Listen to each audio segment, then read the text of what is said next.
When we get a new video game IP and we all love it, normally we want a sequel. And usually, when we want a sequel, we want one that in one way or another builds upon the first. But then there are these. Now this list is called disappointing video game sequels. These aren't necessarily bad, although like a lot of them are, but rather they have to fail as a sequel. And they also have to be like a direct sequel, whether it be they have like a number in the name or is the direct follow-up to what came before. It needs to be a sequel, so like no remakes, reboots, spin-offs. It is kind of hard to decide what is a sequel and what is a reboot, and sometimes a reboot could be a sequel, but I did my best here. Anyways, let's get into this. Hi guys, MiiKcast here, counting down the top 10 most disappointing video game sequels. And before we get started, you know what to do. Be sure to like this video, comment, subscribe, and leave a comment, or I will disappoint you.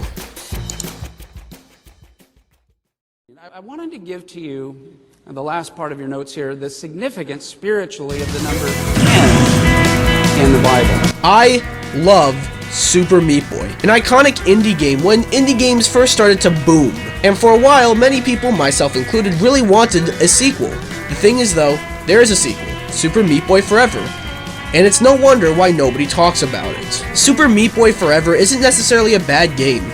There are many aspects of it that are done very well, but it took what Super Meat Boy was, which is a tough-as-nails platformer where you have obstacles to get through, and you really need to strategize your way through.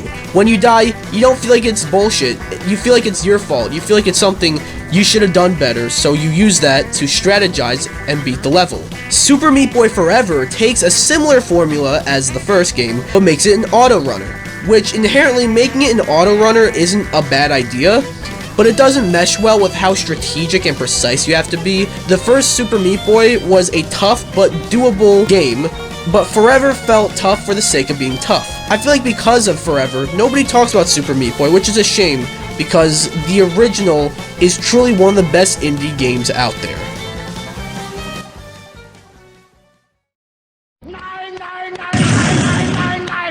BioWare are great. A game developer I can confidently call legendary, but they've made their fair share of disappointments. Y'all were probably expecting maybe like Mass Effect Andromeda, but I wouldn't quite consider that game a direct sequel. Sure, it is Mass Effect 4, but it feels more like a reboot. I know it's not really a reboot, but Mass Effect Andromeda deserves to be on a list like this. Not quite sure about this one though. Maybe you were expecting Dragon Age the Veilguard to be on this list, but I kinda enjoyed that game, to be honest. And although Dragon Age knows how to be great, it also knows how to disappoint, and that is no clearer than with Dragon Age 2. This game is often seen as the black sheep of the Dragon Age series, as it had a story that didn't really know what it wanted to be, along with being paced very poorly, making your choices in the game feel forgettable.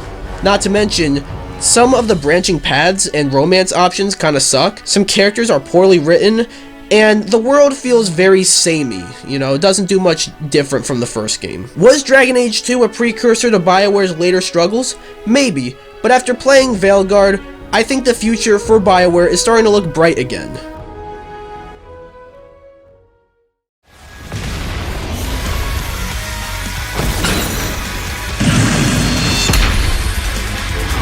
You know what's something we don't talk about that much?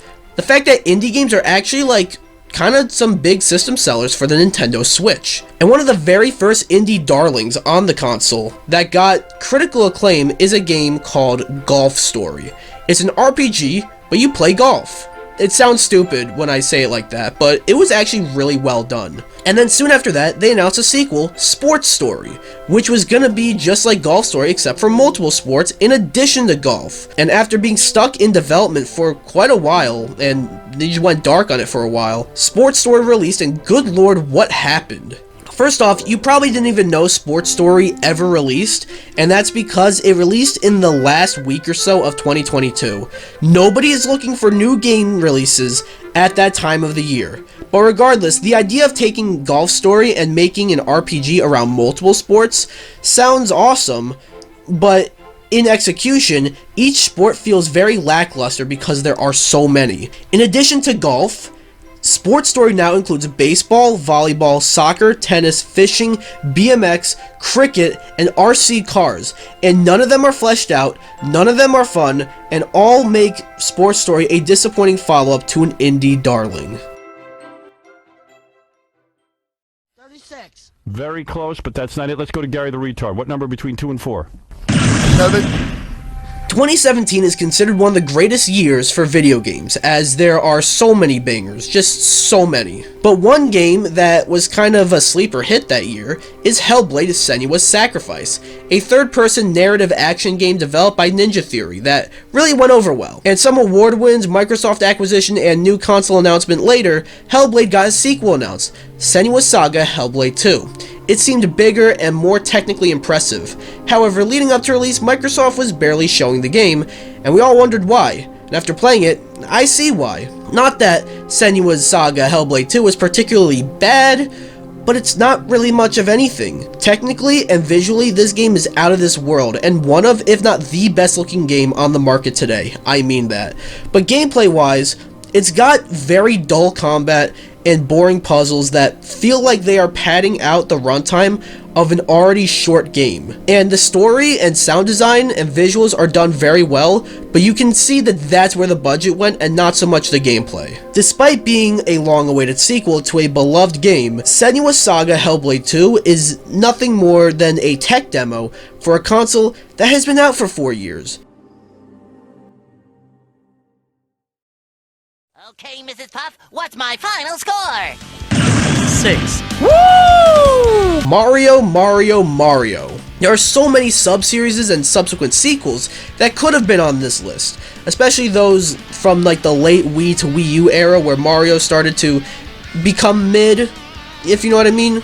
Not all of Mario, but like there are some Mario games that were definitely the low points. I heavily considered both Paper Mario Sticker Star and Mario Party 9 to be on this list, but ultimately, I'm going to pick a game from the Switch, and that is Mario Strikers Battle League. This was the long-awaited new installment in the Mario Strikers series, a series that, while not the most talked about, has a cult following and 2 banger entries on the GameCube and Wii. But Battle League came out with an insultingly little amount of content.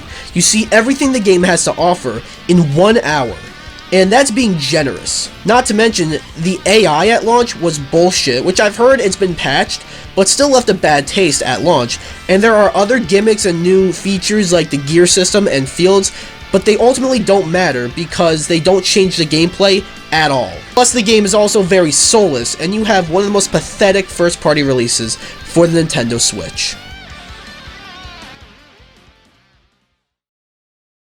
Oh, chills. Literal chills. It was number 5. Number 5 killed my brother. Oh my god, I forgot about that. Resident Evil has had a rocky ride, and although I really like where it is now, there was a short span of time where the series that revolutionized and helped create the survival horror genre was not really much of a survival horror game, or really a horror game at all anymore. That started with 5, but 5 still managed to be a solid game. Resident Evil 6, on the other hand, yeah. At that point, Resident Evil had done 2 things very well: slow-paced horror and high-octane action. Resident Evil 6 tries to satisfy both camps, but the end result just didn't feel like Resident Evil. The series had become unrecognizable because of just how drastic of a shift 6 was. Not to mention, many gameplay mechanics made the game not fun, and with the addition of just a lot of padding to the game to make it longer, and the story being bad too, like I already said, Resident Evil 6 was a low point for the series, and it took 5 years for the franchise to go back to its roots.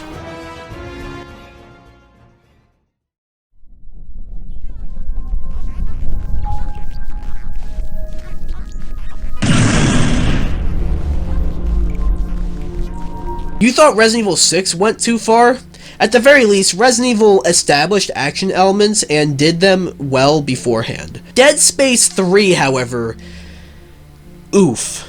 After the horrifying space survival horror game with Dead Space, and its equally, if not arguably more horrifying sequel with Dead Space 2, Dead Space 3 is a huge deviation from what the series is known for, and is more of an action game. And sure, we saw Resident Evil nail the transition to action horror very well, with RE4, but Dead Space 3 isn't even trying to be scary. It also strips the series of its originality. Many things that made the first 2 games unique, such as the limb cutting mechanic, the guns, and the creatures, replaced by generic zombies, generic guns, and generic action. Not to mention, Dead Space 3 was littered with microtransactions. While not like the worst thing in the world, Dead Space 3 really killed the series as it seemed to completely miss the point of Dead Space, and it wasn't until 2023's Dead Space Remake where it seems like Dead Space is back.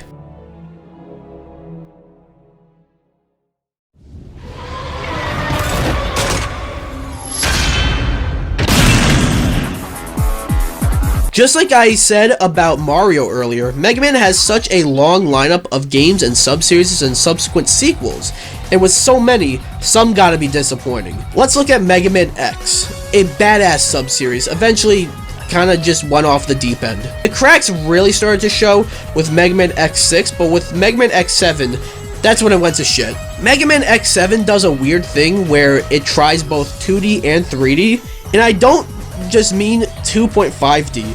I mean, there are levels in 2D and levels in 3D, and while that could be cool, it doesn't quite work in this game. Not to mention, throughout pretty much the whole game, you play as Zero and Axel, not X, despite the game being called Mega Man X. And even then, Axel, who should play very similarly to X, just doesn't, and he's not that fun to play. The Mavericks in the game are also terrible, the story sucks, the voices of the characters are questionable. All that and more makes Mega Man X7 one hell of a disappointing sequel. What kind of pencil do we take again? Number 2. Take a number 2. Looks like you took a big number 2. This next one is a bit weird when considering what a sequel is and the rules I put in place for this list, but despite it feeling more like a reboot and possibly even a spin-off, Banjo-Kazooie Nuts and Bolts is no doubt what came from Banjo 3, and because of that, it places this high on the list. Banjo-Kazooie and its sequel, Banjo-Tooie, are two of the most beloved 3D platformers, hell, just platformers ever made. They even helped popularize the 3D platformer genre.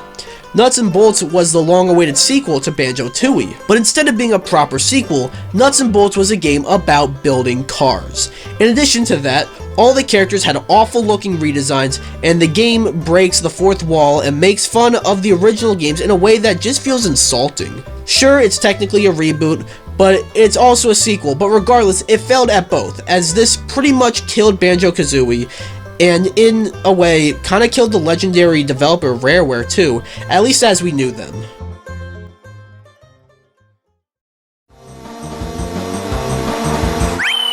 I'm a Luigi, number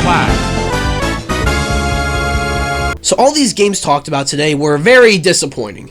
But there is one thing that these games have going for them. It's that no matter how bad or how disappointing the sequel is, you always have the original to go back to, so it doesn't ruin the original. That goes for every video game sequel ever. In fact, fuck it, not just video game sequel, movie sequel, TV sequel, you name it.